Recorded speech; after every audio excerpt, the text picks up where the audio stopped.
Bonjour à tout le monde. Qui sont les faux prophètes? Qui sont les faux enseignants de la parole de Dieu? Qui sont les faux pasteurs? Comment les reconnaître? En quoi se caractérisent-ils? Comment est-ce qu'ils réussissent justement à berner toutes les personnes qu'ils rencontrent? Comment est-ce qu'ils retiennent captives toutes les personnes qui les côtoient? C'est à cette question que nous répondrons aujourd'hui. Pour ce faire, lisons Jérémie chapitre 23 à partir du verset 16. Ainsi parle l'Éternel des armées. N'écoutez pas les paroles des prophètes qui vous prophétisent. Ils vous entraînent à des choses de néant. Première caractéristique, les faux prophètes entraînent à des choses de néant, à des choses vaines, à des choses qui ne conduisent nulle part, à des choses qui ne peuvent pas concourir au bien de ceux qui les écoutent. Continuons la lecture. Ils disent les visions de leur cœur. Ils disent ce que leur cœur pense. Ils disent leurs pensées. Ils disent leur raisonnement. Ils disent leurs propos au lieu d'annoncer la parole de Dieu. Voilà pourquoi, à la fin du verset 16 de Jérémie 23, il est dit « Et non ce qui vient de la bouche de l'Éternel ». Donc, ils parlent leur propre langue. Tandis que le prophète, lorsqu'il est envoyé, il doit transmettre le message de la part de Dieu de manière fidèle, sans se dérouter ni à gauche ni à droite. Les faux prophètes, quant à eux, parlent les visions de leur cœur. Ils parlent les pensées de leur cœur et non ce qui vient de la bouche de l'Éternel. Et comment est-ce que cela s'exprime?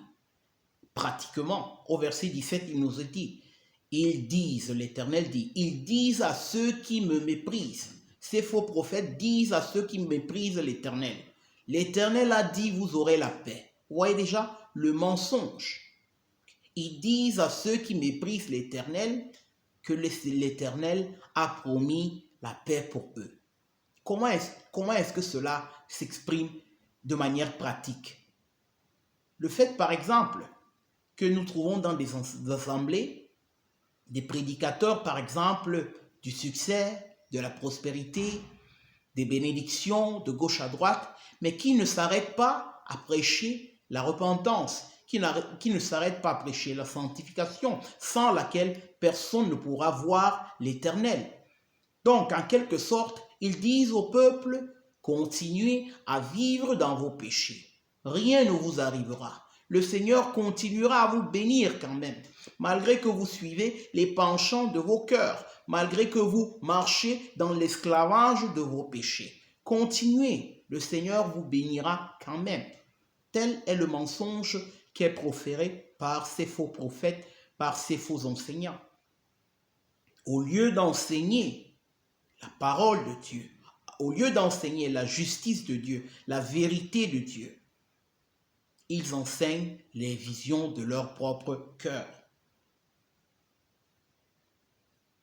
Et justement, à la fin du verset 17 de Jérémie 23, il est écrit « Et ils disent à tous ceux qui suivent les penchants de leur cœur, il ne vous arrivera aucun mal. » Le mensonge. Et le père des faux prophètes, le père des faux enseignants, c'est Satan, le diable, le père du mensonge. Et nous l'avons vu à l'action dans le jardin d'Éden, lorsqu'il réussit à convaincre la femme afin qu'elle désobéisse à Dieu, au commandement de Dieu, à cause de la distorsion des paroles de Dieu, pour en quelque sorte justement séduire la femme, la confondre pour l'induire à pécher. Tel est le procédé des faux prophètes encore aujourd'hui, des faux pasteurs et des faux enseignants. L'esprit par lequel ils agissent n'est rien d'autre que des esprits démoniaques, des esprits sataniques. Encore un autre texte que nous pouvons examiner est celui du prophète Michée. Michée chapitre 3 au verset 5. Il est écrit Ainsi parle l'Éternel sur les prophètes qui égarent mon peuple, qui annoncent la paix si leurs dents ont quelque chose à mordre. Une autre caractéristique, ils annoncent la paix si leurs dents ont quelque chose à mordre. En d'autres termes, ici ils disent, si leurs ventres sont remplis, si on leur fait des présents, si on leur donne des biens, alors ils prophétisent la paix. Des prophètes corrompus qui n'annoncent rien d'autre que justement ce qui contribuera à, ce qui contribuera justement à leurs propres intérêts, plutôt que à annoncer la parole de l'Éternel de manière fidèle, afin que justement ceux qui l'écoutent puissent se tourner vers Dieu. Mais eux, ils annoncent la paix lorsque on les couvre de biens, on les couvre de cadeaux, on leur donne de l'argent. Lorsqu'ils s'enrichissent, ils prophétisent la paix. Et Michée continue en disant, et ils publient la guerre si on ne met rien dans leur bouche. Donc, s'ils ne reçoivent pas ce qu'ils attendent, ils prophétisent la guerre, ils annoncent les malheurs. Donc, en quelque sorte, ils essayent d'avoir une pression psychologique sur les personnes qui sont devant eux, en les incitant à mettre quelque chose dans leur bouche, en les menaçant de malheur si cela ne se passait pas. Et un autre texte que nous pouvons encore examiner, c'est celui d'Ézéchiel. Ézéchiel chapitre 13, où les prophètes sont appelés, les faux prophètes sont appelés des prophètes insensés, qui suivent leur propre esprit et qui ne voient rien. Ils ont des visions vaines et leurs oracles sont menteurs. Ils disent l'Éternel a dit et l'Éternel ne les a point envoyés. Ils font espérer que leur parole s'accomplira. Et encore, comme on l'a dit dans les textes précédents, ils égarent le peuple en disant paix quand il n'y a point de paix. Et ensuite, ils affligent le cœur des justes quand le Seigneur lui-même ne les a point attristés.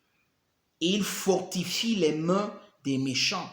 Et le Seigneur ajoute ici, il fortifie les mains des pécheurs pour les empêcher de quitter leur mauvaise voie et pour les empêcher de vivre dans la justice de Dieu, de vivre selon Dieu. En d'autres termes, le Seigneur ici dit, ils sont les ennemis des hommes. Jude, quant à lui, dit ceci. Jude chapitre 1, verset 11. D'ailleurs, Jude n'a qu'un seul chapitre. Malheur à eux, ils ont marché sur les traces de Caïn, par amour du gain, et ils sont tombés dans la même erreur que Balaam. Ils ont couru à leur perte en se révoltant comme Cory. Leur présence trouble vos repas communautaires, et ils se remplissent la panse, sans vergogne, sans honte, et ne s'intéressent qu'à eux-mêmes. Ils sont pareils à des nuages qui ne donnent pas de pluie, des nuages qui ne portent pas à la pluie, et que des vents emportent, à des arbres qui à la fin de l'automne n'ont encore donné aucun fruit. Ils sont 2 fois morts, déracinés. Ils ressemblent aux vagues furieuses de la mer qui rejettent l'écume de leur honte. Et des astres errants auxquels est réservée à perpétuité l'obscurité des ténèbres. Et le Seigneur, ici justement, met en garde ces faux prophètes en leur disant, dans Michée chapitre 3, verset 5, ou du moins dans les versets suivants, il dit, à cause de cela, vous aurez la nuit et plus de visions, vous aurez les ténèbres et plus d'oracles. Le soleil se couchera sur ces prophètes. je reprendrai leur vie. Et encore, le Seigneur, dans Ézéchiel, au chapitre 13 que nous avons lu, le Seigneur s'adresse à ces faux prophètes en disant, j'arracherai les âmes, je les délivrerai de vos bras. J'arracherai aussi vos voiles. Donc, je vais vous manifester. Je vais vous révéler au peuple. Je vais vous dénoncer. Vous serez reconnus. J'arracherai aussi vos voiles et je délivrerai de vos mains mon peuple. Et vous saurez que je suis l'Éternel. Dans Ézéchiel 34, le Seigneur dit à propos des faux pasteurs qu'ils se pêchent eux-mêmes au lieu de paître le troupeau de Dieu. Ils ne recherchent que leur propre intérêt. Ils ne fortifient pas les brebis faibles, ne guérissent pas celles malades, ne pensent pas celles blessées et ne ramènent pas celles qui s'égarent. Et voilà pourquoi le Seigneur lui-même dit, moi-même je prendrai soin de mes brebis, je viendrai moi-même. Et le Seigneur est venu en Jésus-Christ pour prendre soin de ses propres brebis.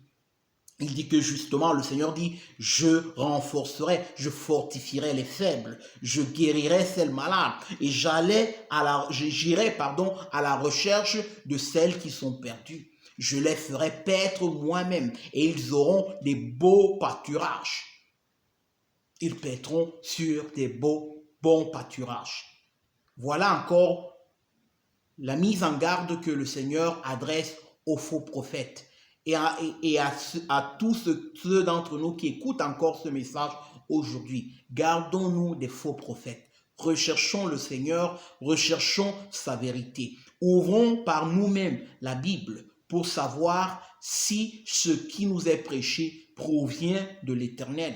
Si les choses qui nous sont dites correspondent à la vérité. Ça, c'est notre responsabilité. Personne ne fera à notre place. Vérifions. Mettons-les à l'épreuve pour savoir si ce qu'ils disent provient de Dieu. C'est ainsi que par la grâce de Dieu, par l'Esprit de Dieu, nous pourrons échapper à leur ruse, à leur tromperie. Que Dieu vous bénisse. Amen.